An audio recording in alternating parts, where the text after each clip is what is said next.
Hey guys, it's Fifth Lauren, also known as 944. Don't forget Thorin's YouTube channel.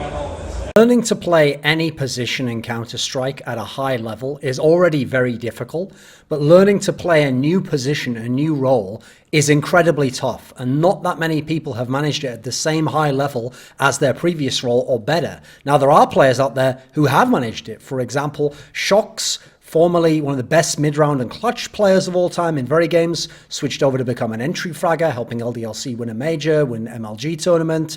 Later on, he has now gone back actually to becoming more of he's become a supportive player essentially. He's become the in-game leader of G2. Fallen, at one point in time in CSGO, wasn't even the AWPer in his teams, in Kaboom, in Keyed Stars. Now he's the AWPer. Now he's actually, at the end of 2016, was probably the best AWPer and one of the best fraggers in the world.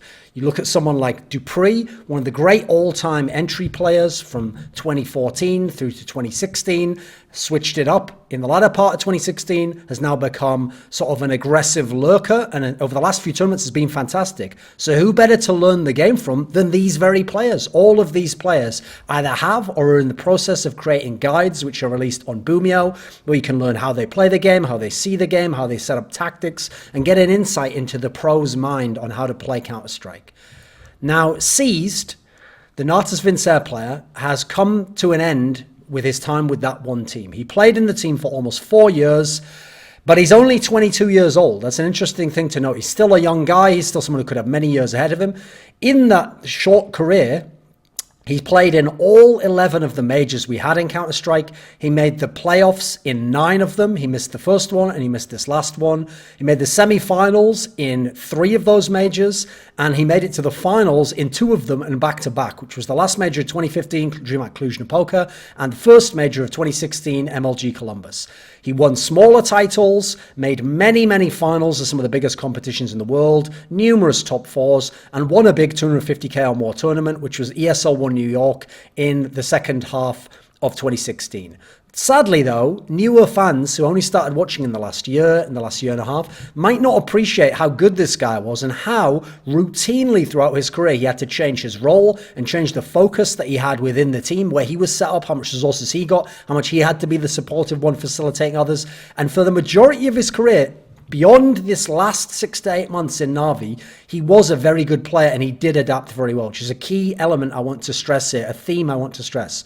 So we start off, in terms of C's story, with when he joined Na'Vi in the latter part of August of 2013. The reason we start there is, yes, he was someone who was playing at the end of 1.6, he was playing in the early days of CSGO, but he was playing with Russian teams. They weren't the best teams. Obviously, he would only have been 16, 17 in the early days there. He was a young guy, he was unproven still. He was playing out the lower level teams at the lands in the CIS scene and waiting for his chance to grow older, to improve, to get an opportunity to play in a team. And that opportunity came when he got the offer to join Na'Vi, because Na'Vi had kept their old 1.6 lineup, got into CSGO, they'd become pretty good, but they had this key loss at a tournament called the Prague Challenge, where they'd lost to a mixed team of Neo and Taz, Kenny S and Apex, yes, 2 Poles, 2 French, and a rubbish Russian player called Overdrive who was just funding it. They lost to a mixed team there, and that really spurred Na'Vi to break up. And what happened was the traditional stars of Na'Vi, Markelov and Edward, went and joined a team called Astana Dragons, which is a super team from the CIS region, pairing with the Russian Virtus Pro squad, who'd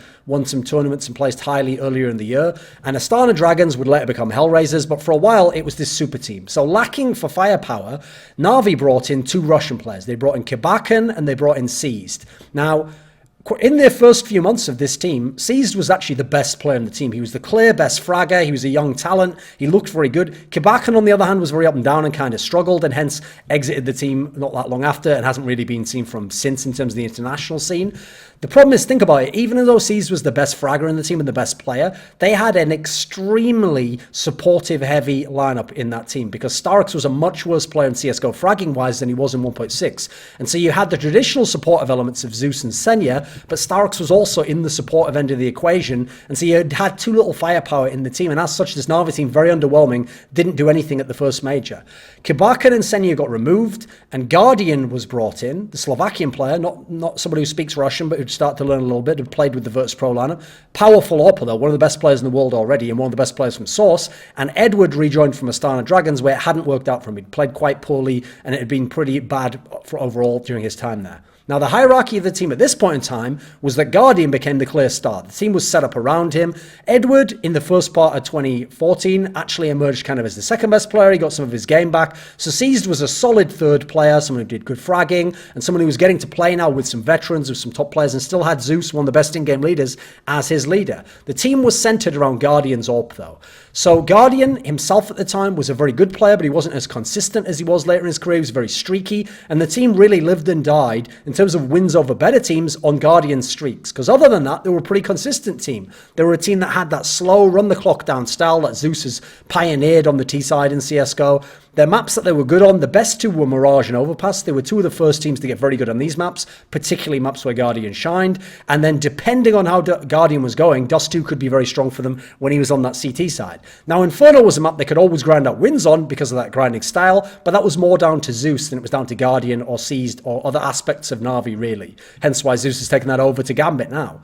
Now, they were famous during this time for losing to Fnatic every time they played them. In fact, just losing to the elite teams. They would lose typically to Fnatic, to LDLC/Envious.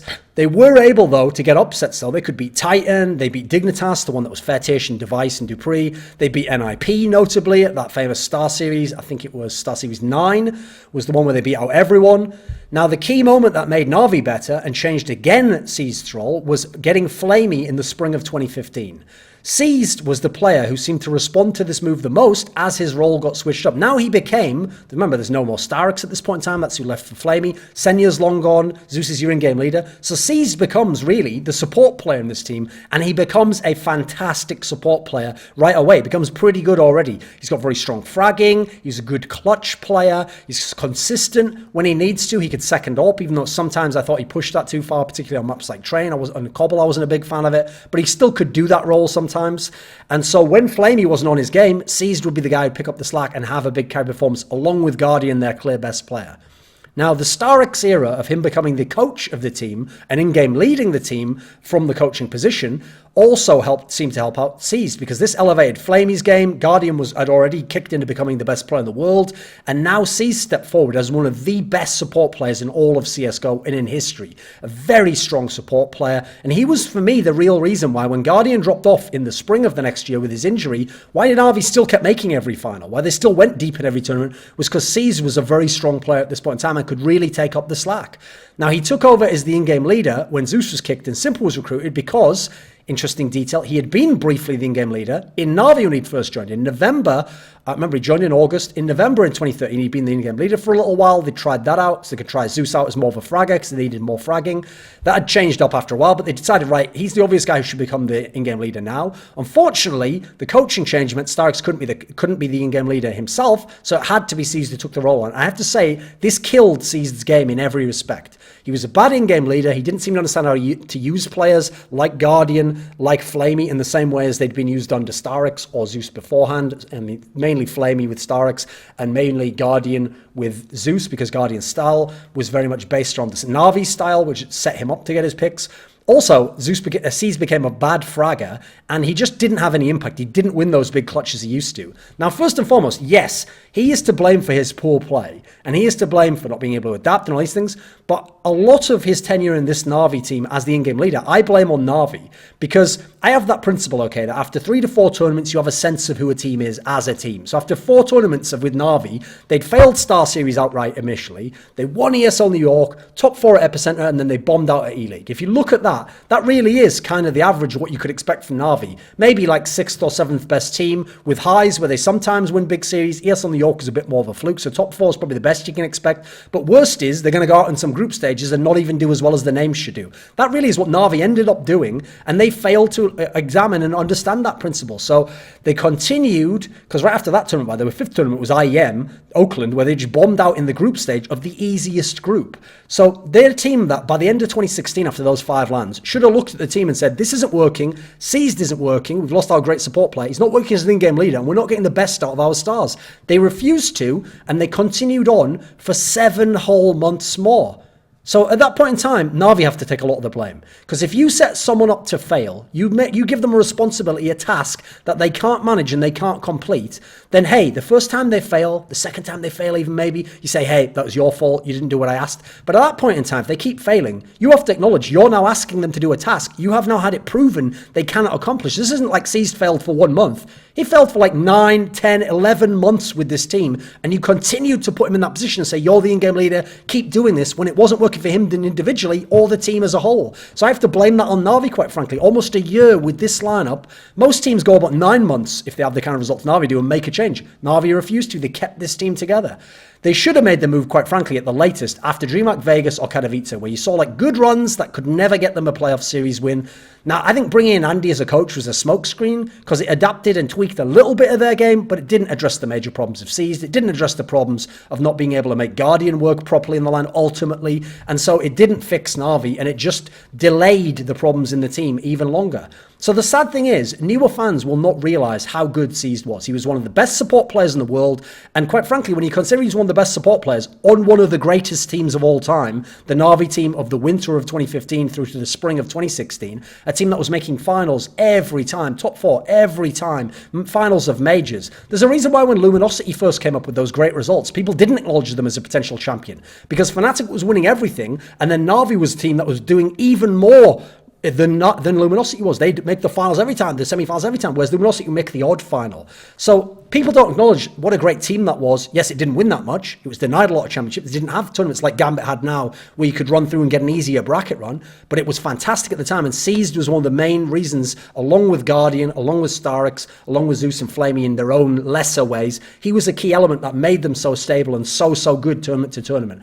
So I hope people will acknowledge how good he was, even if he had a terrible last 10 months or so of play. Now, in terms of destinations of where this guy could go, you've got to start in the CIS region because he traditionally has played there for so long. He's a Russian player. He's played with Ukrainians and Russians.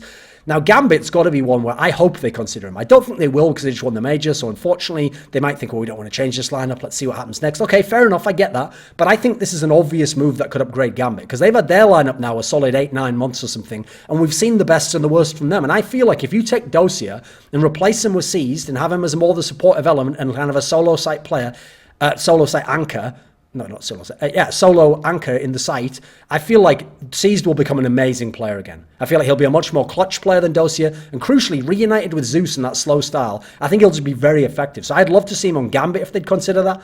Flip side's one where he could go there. They're going to be losing players. It just feels pointless because it's a lower level team. They don't have as much salary and as much money. And I feel like even though he'd be good on that team, I don't think he'd be able to accomplish very much, as we've seen from the likes of Bondic, Electronic, Simple. There's only so much you can do on flip side because they don't have a lot of firepower and a lot of talent themselves. I think in terms of international teams, because I know Seized can speak English, I've spoken to him myself, I think he'd be fine on an international team after a few months. I would like a team like FaZe to consider him. I don't think they will, unfortunately, if you look at the moves they're making and the fact that apparently Guardian might go there. So clearly Guardian and Seized aren't exactly players that are getting along, and Seized has been a bit of a rager, which Guardian doesn't seem to like in a teammate. I would hope they'd consider someone like Seized, though. I realize he's not in form right now, so it's harder to make the case over someone like a Valde or someone else, or Olaf or whatever, but I feel like he could really thrive in a team like that, especially with more of an opened up game where he's not the in-game leader and someone like Carrigan would know how to use him. I think Mouse Sports would be a great fit for him. Put him instead of Dennis or Lowell, and this guy would really do work. He would provide a solid basis from which someone like Oscar can carry the game, and you've got firepower from Seized. I think if he goes to NA, I think that would be a great move. I don't know if he's willing to go there, if he's willing to leave his girlfriend or whatever, I don't know what his personal situation is, and go and live in America, but if he would, two obvious teams that would help him. Cloud9, if you put him instead of Shroud, they would be fucking fantastic. Him instead of Shroud, I think, or nothing, would be a really good move. He's such a solid player. He would be very confident playing in NA. He'd make all the tournament finals. I think that would be a fantastic move to make, and he would add to what you've got with Stewie 2K and Automatic already. And I think, hey, what about these boys here? Team Liquid. Again, take out someone like a Nitro, who I think's kind of wasted potential there. He should be on another team as a star player and isn't really getting it done on Liquid in general. Put him into that team. Now you've got more veteran skills. Now you've got someone who's going to win clutches in deep in late in games. You've got someone who's a solid fragger, but isn't even going to have to be the star with Elysian JDM in your team. I think that would be a great move. So I think Seized is still a player that can be reclaimed. His career shouldn't be over, and I think without being in Na'Vi and all the problems and being an in-game leader, I think he will come back to be a good player. Whether he can be as good as he was before, that's a question for him, but I think he can be a good player and one who contributes to a top team.